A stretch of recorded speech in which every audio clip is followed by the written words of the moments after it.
ഓം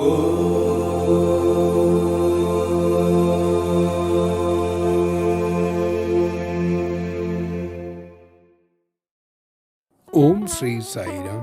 ദക്ഷിണ അമേരിക്കയിലെ വെനിൻസുലയിൽ ജോലി ചെയ്യുന്ന ഒരു എയർ ഹോസ്റ്റസ്. ഭഗവാൻ ബാബയുടെ ഭക്തത. അവരുടെ വിമാനത്തിലെ മറ്റുള്ളവർക്കെല്ലാം അവർ സായി ഭക്തയാണെന്നും അറിയാം. ഒരിക്കൽ അവർ ജോലി ചെയ്യുന്ന വിമാനത്തിന് യന്ത്ര തകരാറുണ്ടായി. മുകളിലെത്തിയ വിമാനത്തിന് ആ നില തുടരാൻ കഴിയുന്നില്ല. അത് താഴുകയാണ്. പൈലറ്റ് കിണഞ്ഞു പരിശ്രമിച്ചു. പക്ഷേ പ്രയോജനമൊന്നും ഉണ്ടായില്ല. ഒടുവിൽ വിധിക്ക് കീഴടങ്ങാം എന്ന നിലയിലായി. ഉടൻ അദ്ദേഹം സായി ഭക്തിയായ ആ എയർ ഹോസ്റ്റസിനെ കോക്പിറ്റിലേക്ക് വിളിപ്പിച്ചു.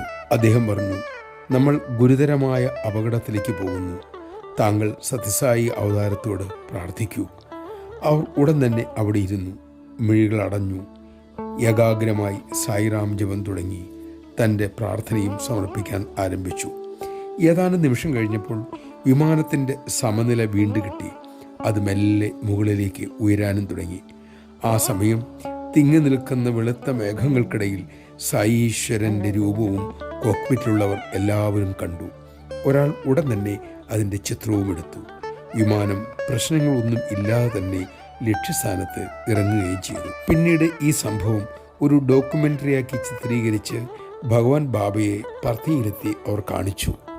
സ്വാമി അത് സംവിധാനം ചെയ്ത അദ്ദേഹത്തിനെ അഭിനന്ദിച്ചു. ഒരു മരതക്കല്ല് പതിപ്പിച്ച മോതിരം സൃഷ്ടിച്ച് നൽകുകയും ചെയ്തു. അതിനുശേഷം ഭഗവാൻ ഇൻ്റർവ്യൂ മുറിയിൽ നിന്നും വരാന്തയിലേക്ക് വന്നു. അവിടെ ഉള്ളവരോടായി സ്വാമി പറഞ്ഞു, ദക്ഷിണ അമേരിക്കയിൽ വെച്ച് ആ വിമാനം വീണ് തകരുവാൻ പോകുകയായിരുന്നു. സ്വാമി ഉടൻ തന്നെ അങ്ങോട്ട് പോയി അവരെയെല്ലാം രക്ഷിച്ചു. അവർ ഇപ്പോഴത് ഡോക്യുമെൻ്ററിയായി ചെയ്തുകൊണ്ടുവന്നിരിക്കുകയാണ്. ജയ് സായിരാം.